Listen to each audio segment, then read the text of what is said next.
موږ به تر څو پورې د یو بل جنازې اخلو موږ به تر څو پورې د یو بل جنازې اخلو په پښتونخوا وطن کې هره ورځ لاشونه وینو کله د پلار کله د ورور ماتندامونه وینو له هرې خوا د یتیمانو فریادونه راځي د اخ پلار جانه هی ورور جانه آوازونه راځي له هر یو کلي نه د مړو اعلانونه راځي د لر او بر افغان وطن نه متمونه راځي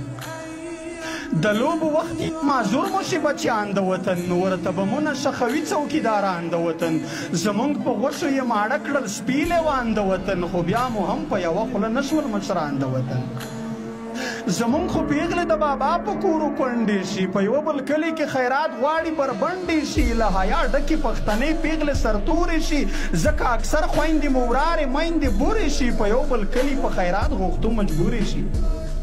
د سر سړی مو شول حلال د جاسوسانو په نوم مشران مو مړه شول د غدارو کافرانو په نوم ځوانان مو ورک شول د غازیانو طالبانو په نوم څوک ترهګر څوک یې کړل مړه د بدماشانو په نوم ځینې ځوانان مو پر پنجرو کې په زندان بندي دي د پښتونخوا مې په زرګونو انسانان بندي دي څوک یې ژوندي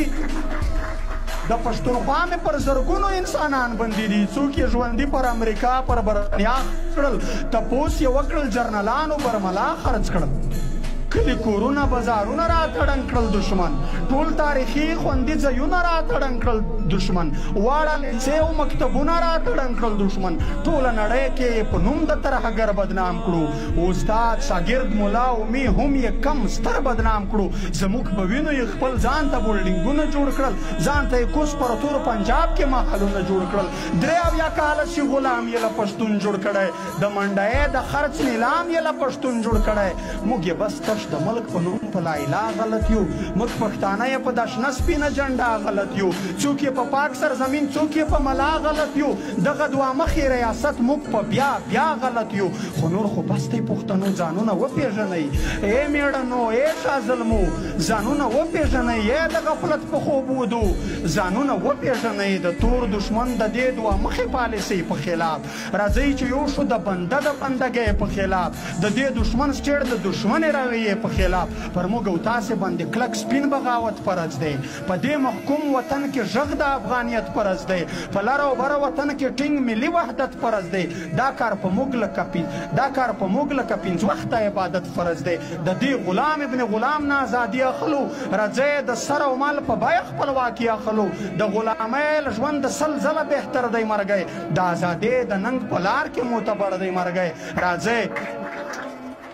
راځئ دې کار ته اول خپله ګیلمن تیار یم سبا ته هم نه ایسارېږم دا دی نن تیار یم تاسې هم دې کار ته د ننګ په پړي ملې وتړئ خالي په خوله نه نغدې ارادې وتړئ زی په لاسو کې د خپلواک وطن جنډې اخلو